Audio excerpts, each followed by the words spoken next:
তার চোখ ছাড়া এই পুরো জায়গাটা জাস্ট গর্ত হয়ে আছে, পুরো জায়গাটা গর্ত হয়ে আছে, মানে চোখ ছাড়া আর কিছু একটা চোখ তাও মনে হয় আছে, আর পুরো জায়গাটা জাস্ট একটা ভয়ঙ্কর গর্ত হয়ে আছে। প্রত্যেকটা পেশেন্টের কাছে আমরা গিয়েছি, উপদেষ্টা মহোদয় ছিলেন, সাজিদ ভাই ছিলেন, আমরা অন্যরা ছিলাম। যেটা আপনারা একটু আগে শুনেছেন যে আসন্না ফাউন্ডেশন চ্যারিটেবল অর্গানাইজেশন, আমরা আমাদের হ্যালো হাই বন্ধুগণ, সবাইকে আসসালামু আলাইকুম। সবাই ভালো আছেন? আশা রাখি সবাই ভালো আছেন। আজকে ইসলাম কি বলে চ্যানেল থেকে একটি ভিডিও দেখাবো।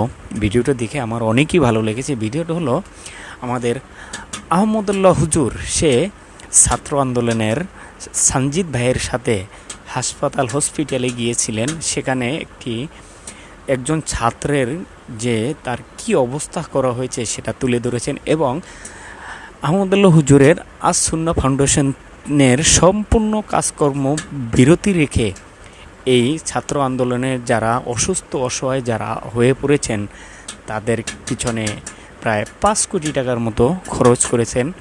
এই ভিডিওটা আমরা দেখব। অনেকই ভালো লেগেছে যে আমাদের ছাত্র আন্দোলনের সাথে আমাদের আহমদুল্লাহ হুজুরের আজ সুন্নাহ ফাউন্ডেশনটা অ্যাড হয়ে গেছে। সম্মানিত বন্ধু, দেরি নয়, চলেন আমরা আহমদুল্লাহ হুজুর এবং সঞ্জিত ভাইয়ের এই ভিডিওটা দেখে আসি। তার চোখ ছাড়া এই পুরো জায়গাটা জাস্ট গর্ত হয়ে আছে, পুরো জায়গাটা গর্ত হয়ে আছে, মানে চোখ ছাড়া আর কিছু একটা চোখ তাও মনে হয় আছে, আর পুরো জায়গাটা জাস্ট একটা ভয়ঙ্কর গর্ত হয়ে আছে। প্রত্যেকটা পেশেন্টের কাছে আমরা গিয়েছি, উপদেষ্টা মহোদয় ছিলেন, সাজিদ ভাই ছিলেন, আমরা অন্যরা ছিলাম। যেটা আপনারা একটু আগে শুনেছেন যে আসন্না ফাউন্ডেশন চ্যারিটেবল অর্গানাইজেশন, আমরা আমাদের নিজস্ব যে তহবিল আছে সেই তহবিল থেকে কোনো প্রকার পাবলিক ডোনেশন নেওয়া ছাড়া আমাদের নিজেদের অন্য সমস্ত প্রজেক্টগুলোকে এই মুহূর্তে স্টপ করে দিয়ে এই প্রজেক্টটা আমরা সর্বোচ্চ প্রায়োরিটি দিয়ে কাজ করছি। কারণ হসপিটালগুলোতে যে দৃশ্য, এই দৃশ্যগুলো যদি কেউ নিজের চোখে না দেখে সে আসলে কোনোভাবে অনুমান করতে পারবে না যে ভয়াবহতা কোন পর্যায়ে পৌঁছেছে।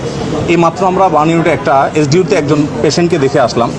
তার মুখাবয়ব দেখার পর নিজেকে কন্ট্রোল করা খুবই কঠিন। তার চোখ ছাড়া এই পুরো জায়গাটা জাস্ট গর্ত হয়ে আছে, পুরো জায়গাটা গর্ত হয়ে আছে, মানে চোখ ছাড়া আর কিছু একটা চোখ তাও মনে হয় আছে, আর পুরো জায়গাটা জাস্ট একটা ভয়ঙ্কর গর্ত হয়ে আছে।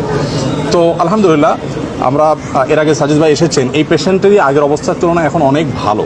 এটা হলো একটা আনন্দের সংবাদ যে তাদের খুব প্রপার ট্রিটমেন্টের মাধ্যমে তারা সুস্থ হয়ে উঠছে। আমরা ফাউন্ডেশন থেকে 5 কোটি টাকা ইতিমধ্যে আলহামদুলিল্লাহ খরচ করেছি। আরও 5 কোটি টাকা আমরা আমাদের অন্যান্য প্রজেক্টগুলোকে সংকুচিত করে হলেও এখানে আমরা খরচ করছি। এবং শুধু আমরা নই, আমার মনে হয় যে সারা দেশের মানুষ তাদের সাথে আছে। আমি বিভিন্ন জায়গায় গিয়েছি, সাধারণ মানুষ তাদের জন্য বিচলিত, সবাই দোয়া করছে। আমরা আশা করব যে তারা খুব দ্রুততার সাথে সুস্থ হয়ে উঠবেন এবং ইনশাআল্লাহ তারা স্বাভাবিক জীবনে ফিরে আসবেন, এবং শেষ পর্যন্ত তাদের পাশে সারা দেশের সর্বস্তরের মানুষ, বিশেষ করে আলেম সমাজ, মসজিদ, মাদ্রাসা থেকে তারা অনবরত তাদের জন্য দোয়া করে চলছে। আলহামদুলিল্লাহ, মাননীয় উপদেষ্টা মহোদয় বলেছেন যে আসলে এদেশে হিন্দু, বৌদ্ধ, খ্রিস্টান এবং মুসলমানদের মধ্যে যে ধর্মীয় সম্প্রীতি এবং সহাবস্থান বজায় রয়েছে, আমি ব্যক্তিগতভাবে বিশ্বাস করি আমাদের আশেপাশে যে কোনো দেশের চাইতে এদেশে অন্যান্য ধর্মাবলম্বীরা সব ধরনের মানুষরা খুব শান্তিপূর্ণভাবে মিলেমিশে বসবাস করে। আমাদের আশেপাশে বিভিন্ন দেশে, আপনি বার্মার কথা বলেন, ভারতের কথা বলেন, বিভিন্ন দেশে যে ধর্মীয় দাঙ্গার কথা আমরা শুনি, আমাদের এদেশে ওই রকম ধর্মীয় কোনো দাঙ্গা, ওই রকম কোনো দাঙ্গা যেখানে শত শত মানুষ ধর্মীয় দাঙ্গা নিহত হয়েছে, এরকম ঘটনা একবারও ঘটেনি। এবং এদেশে আলেম সমাজ খুবই সচেতন। প্রথম দিন থেকে আমরা অনবরত বলে যাচ্ছি, চিৎকার করে যাচ্ছি। আপনারা দেখেছেন মাদ্রাসার শিক্ষার্থীরা কিভাবে মন্দিরগুলো পাহারা দিয়েছে, এবং যে বিচ্ছিন্ন ঘটনা ঘটেছে, আমি একজন সাধারণ নাগরিক হিসাবে সরকারের কাছে জোর দাবি জানাবো, এখানে মাননীয় উপদেষ্টা আছেন, আরও অন্য যারা আছেন, যে সেগুলোকে সর্বোচ্চ শাস্তি তাদের নিশ্চিত করা। এবং বিচ্ছিন্ন ঘটনাকে কেন্দ্র করে যে গুজব বা প্রপাগান্ডার প্রচেষ্টা চালানো হয়ে থাকে, এটা আমার মনে হয় যে কোনোভাবে সফল হবে না, কারণ এদেশে মানুষ খুবই সচেতন, আমরা দেখি।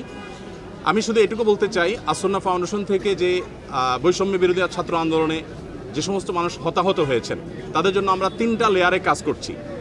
আহত যারা হয়েছেন তাদেরকে আমরা এখন নগদ অর্থ সহায়তা দিচ্ছি, কারণ এটা সবচাইতে ইম্পর্টেন্ট এই মুহূর্তে। এরপরে দ্বিতীয় লেয়ারে যেটা আমরা কাজ শুরু করব, ইতিমধ্যে কাজ শুরু হয়ে গেছে আমাদের, আমরা পাবলিকলি ঘোষণা দেব, সেটা হলো যারা পঙ্গুত্ব বরণ করেছেন, 2টা চোখ হারিয়ে ফেলেছেন বা হাত পা হারিয়ে ফেলেছেন, তারা সারা জীবনের জন্য উপার্জনক্ষম হয়ে গেছেন, তাদেরকে কিভাবে সারা জীবনের জন্য ব্যবস্থা করা যায়, সরকারের পাশাপাশি আমরা আমাদের জায়গা থেকে তাদের জন্য কাজ করব। আর যারা নিহত হয়েছেন, ইনশাআল্লাহ যারা শহীদ হয়েছেন, তাদেরকে ইনশাআল্লাহ তাদের পরিবারের লোকদেরকে কিভাবে স্বাবলম্বী করা যায় সেজন্য আমরা কাজ করব। এবং যারা এখন হতাহত হয়েছেন বিভিন্ন জায়গায়, অনেকে জানতে চান যে আমরা কিভাবে সাহায্য পাবো। আমরা তাদেরকে বিনীতভাবে বলতে চাই যে আমার ভেরিফাইড ফেসবুক পেজে এই বিষয়ে যে পোস্ট আছে পিন করা, সেখানে একটা গুগল লিঙ্ক দেওয়া আছে। এই গুগল ফর্মে গিয়ে আপনি নিজে অথবা কোনো কারোর মাধ্যমে যদি আপনি সেখানে আপনার তথ্যগুলো আমাদেরকে দেন যে কোন জায়গায় আপনি আহত হয়েছেন, কোন হসপিটালে ভর্তি আছেন, আপনার ইনজুরিটা কি, নাম কি, ঠিকানা কি, আপনি দিলে 24 ঘন্টার মধ্যে ইনশাআল্লাহ আমাদের লোকজন আপনার সাথে যোগাযোগ করে সহায়তা ইনশাআল্লাহ পৌঁছে দিবে। অতএব সহায়তা প্রয়োজন, আমরা আপনাদের পাশে আছি এবং ছাত্র আন্দোলনে যারা আহত নিহত হয়েছেন তাদের প্রত্যেককে ইনশাআল্লাহ সহায়তা করা হবে। ধন্যবাদ সবাই।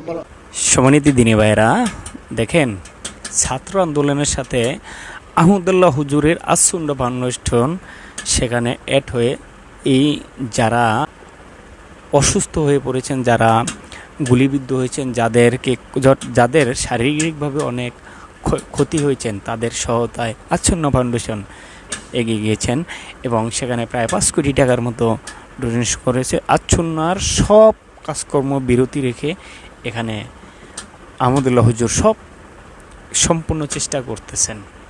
সম্মানিত বন্ধুগণ, এই যে আহমদুল্লাহ হুজুর যে উদ্যোগটা নিচ্ছেন, এখানে সঞ্জিত ভাই সাথে আছেন, এখানে কিন্তু কোনো রকমের কোনো দ্বিমত থাকার কথা না।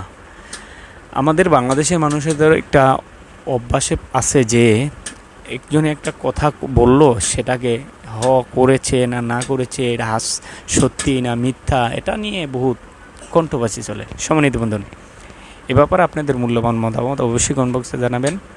একটি লাইক দিয়ে ভিডিও বানাতে উৎসাহিত করবেন। ইসলাম কি বলে চ্যানেলটি সাবস্ক্রাইব করবেন। ইতিপূর্বে যারা সাবস্ক্রাইব করেছেন আপনাদের সবাইকে অসংখ্য ধন্যবাদ। সবাই ভালো থাকবেন, সুস্থ থাকবেন, ছাত্র ভাইদের পাশে থাকবেন, সবাই এই কামনা করছি, এটাই আশা করছি। সবাই ভালো থাকবেন। আল্লাহ হাফেজ।